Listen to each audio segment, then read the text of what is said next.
যদি পরিচয় দিয়ে একটু কথা বলতে, কেন আসছো? আমার নাম হচ্ছিল নিহার। আমি এখানে এসেছি হচ্ছিল এই যে আজকে যে বই মেলাটা হচ্ছে সেটা দেখতে এসেছি। আর যদি আমি এখানে বইও নিতে এসেছি।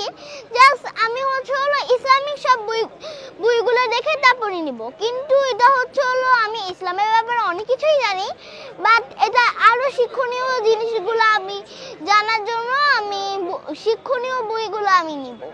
ইসলামে যে এখান থেকে আরো নতুন নতুন কিছু বুঝতে পারবো। বই মেলাতে এসে তোমার কেমন লাগছে? আলহামদুলিল্লাহ, অনেক ভালো লাগছে। কি কিনেছো আজকে?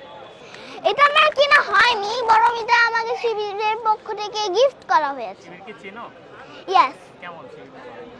অনেক ভালো। শিবির করতে চাও? ইয়েস। আমি আজকে এখানে যে আবার হচ্ছিল কথা বলা হচ্ছিল, তখন আমি হচ্ছিল শিবির আঙ্কেলে সেটা হচ্ছিল জাহিদ আঙ্কেল, তাকে হচ্ছিল আমি দিয়েছি আই লাভ শিবির, ওইটা আমি দিয়েছি। শিবির সম্পর্কে তুমি কি জানো? শিবির সম্পর্কে আমি অনেক ভালো জানি যে শিবির আল্লাহকে মেনে চলে, সেটা আমার কাছে অনেক ভালো লাগে।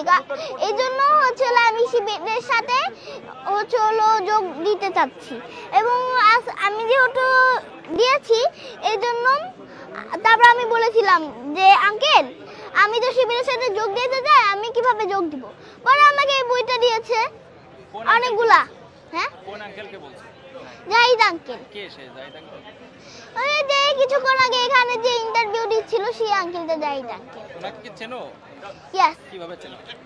এই যে শোনা হয়েছিল, তারপরে আবার এত কিছু হয়েছিল, তারপর আবার হচ্ছিল শিবির ডাকা হয়, তারপরে এখন থেকেই জানা।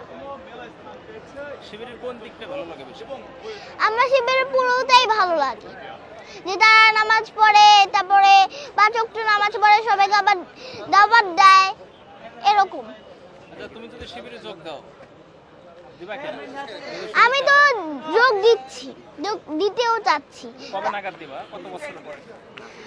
আমাকে তো বই দেওয়া হয়েছে, বলেছে যে এটা পড়তে পড়তে যদি এটা শেষ হয়ে যায় তাহলে তো আরেকটা দিবে, তারপর এখান থেকে নাকি আমি শিবিরের সাথে যোগ হয়ে যাব।